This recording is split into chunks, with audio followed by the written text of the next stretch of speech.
In my creative writing classes, we'd read short fiction and novels each week, pulling the prose apart to see why it worked. But we never discussed how it had been done. How many drafts did it take for James Baldwin to finish Sonny's Blues? Did Truman Capote use an outline to organize Breakfast at Tiffany's? Was it a good idea to write longhand and then type it up later, or just dive straight into Microsoft Word? Should you carry around a notebook all the time to scribble down ideas, or was that pretentious?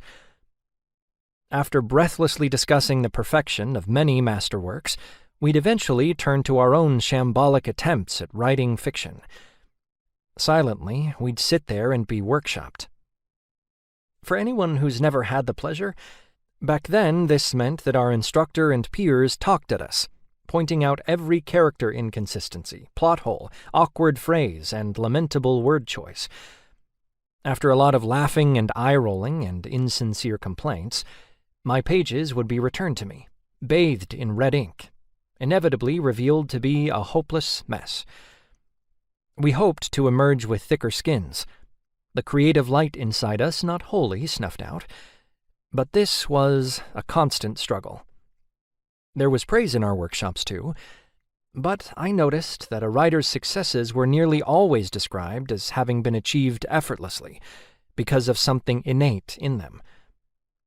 "You've got a great eye for detail," a professor might say. "A real feel for the language." Strong scenes were lifelike, and great sentences had natural flow. When it was good, in other words, it was just good, and little was said about how it had gotten that way. Once more, it seemed that there was something innate in rare genius writers that we either had or didn't have, something that no amount of revision or practice could replace. Hoping to trick everyone into believing I was one of these talented few, I began finishing my workshop pieces a few days early and asking my girlfriend to give me feedback so that I could patch up all the worst mistakes before our class met. This worked. Steadily, I began to earn praise in my class for my sense of humor and my ear for dialogue. Just one problem.